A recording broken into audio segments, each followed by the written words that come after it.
and Development. May I now invite the Honorable Chief Minister of Telangana, Shri A. Revanth Reddy Garu, to come to the podium and share his thoughts with us.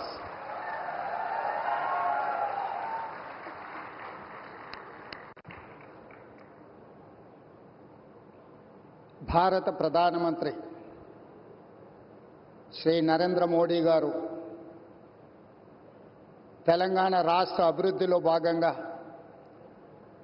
జాతీయ రహదారులు, విద్యుత్ శాఖకు సంబంధించి, railway శాఖకు సంబంధించి అభివృద్ధి కార్యక్రమాలు ప్రారంభించడానికి, ఈ ప్రాజెక్టులను జాతికి అంకితం చేయడానికి మా ప్రభుత్వం ఏర్పడిన తర్వాత మొట్టమొదటిసారి తెలంగాణ రాష్ట్రం ఆదిలాబాద్కు రావడాన్ని 4 కోట్ల తెలంగాణ ప్రజల తరఫున వారికి అఖండమైన స్వాగతం పలుకుతున్నాం.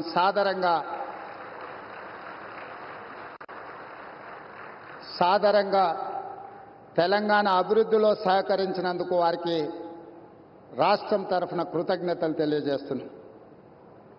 ఈరోజు జాతీయ రహదారులు, ఎన్టీపీసీ పవర్ ప్రాజెక్ట్ ఏదైతే ఉన్నదో, స్టేట్ రీఆర్గనైజేషన్ యాక్ట్ 2014 ప్రకారము 4000 మెగావాట్ల విద్యుత్ ఉత్పత్తి సామర్థ్యాన్ని ప్రారంభించాల్సి ఉంటే, గత ప్రభుత్వం తీసుకున్న నిర్ణయాలతో ఈరోజు 1600 మెగావాట్ల విద్యుత్తు మాత్రమే ఈ 10 సంవత్సరాలలో ఉత్పత్తి చేసే పరిస్థితి వచ్చింది. నేను ప్రధానమంత్రి గారి సమక్షంలో కేంద్ర మంత్రి కిషన్ రెడ్డి గారు, తెలంగాణ రాష్ట్ర గవర్నర్ తమిళిసై సౌందరరాజన్ గారు, మిత్రుడు స్థానిక ఎంపీ స్వయం బాబురావు గారు, మిత్రుడు ఎమ్మెల్యే స్థానిక శాసనసభ్యులు పాయల శంకర్ గారి సమక్షంలో నేను ఎన్టీపీసీ సంస్థకు నేను చెప్పదలుచుకున్నాను. తెలంగాణ రాష్ట్ర ప్రభుత్వం మిగిలిన 2400 మెగావాట్ల విద్యుత్ ఉత్పత్తికి అన్ని రకాల అనుమతులిచ్చి,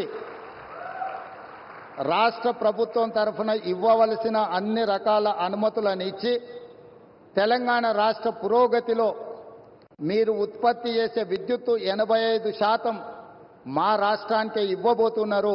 తెలంగాణ రాష్ట్రంలో వెలుగులు నింపబోతున్నారు. సంపూర్ణంగా మా ప్రభుత్వం ఎన్టీపీసీ సంస్థకు సహకరించి ఈ కార్యక్రమాన్ని ముందుకు తీసుకెళ్తామని చెప్పి వేదిక మీద నుంచి నేను మీకు చెప్పదలుచుకున్నాను.